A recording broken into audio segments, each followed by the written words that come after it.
இதுதான் என்னோடய ஃபார்மோட இயற்கையின் ஒளியும் ஒளியும்.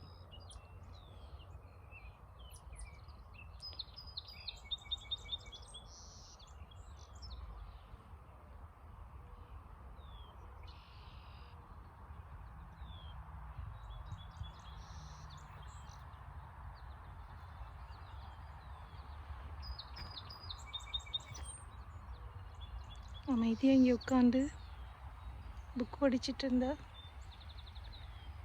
உலகத்தில் எதை பற்றியும் கவலைப்பட வேண்டாம். இல்லை போய் இந்த ஃபார்மில் களை எடுக்கிற வேலை, வேலி கட்டுற வேலை, பூச்சிகள் எல்லாம் பார்த்து ரிமூவ் பண்ணி நெட்டு போடுற வேலை, இதெல்லாம் பண்ணிவிட்டு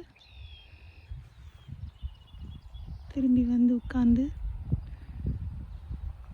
அந்த மரத்தோட அழகு, அந்த பறவைகளோட ஒலியும்,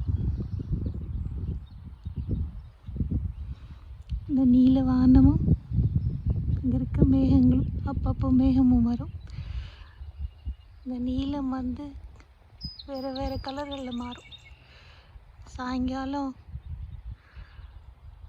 7 மணிக்கு மேலே இந்த ஏரியா ஃபுல்லாக வேறு வேறு கலர்களில் இருக்கும். உட்காந்து பார்த்துட்டு ரசிச்சிட்ருக்கலாம். இந்த பறவைகளோட பாட்டெல்லாம் கேட்டுட்ருக்கலாம். மழை வரும்போது ரொம்ப அருமையாக தான் இருக்கும். அப்படி அந்த மேகம் இறங்கி வர்றது, அந்த அழகான டெய்ஸி தவிர ரொம்ப சிறிய பூக்களும் ரொம்ப அழகான பூக்கள் உண்டு. இந்த பூ நிறைய பூத்துருக்கீங்க. ஸ்டார் ஷேப்பில் ஒரு ஒயிட் கலர் வீட் ஃப்ளவர். என்ன பேர் என்ன ஏதுன்னு தெரியல. ரொம்ப அழகாக இருக்குது. நிறைய இருக்குது இந்த மாதிரி. ஆனால் ஆல் டைம் ஃபேவரட் டெய்ஸிஸ் தான். அதுலேயும் இந்த வைல்ட் டெய்ஸி, அப்புறம் அந்த அசைகிற மர இலைகள் எல்லாம்.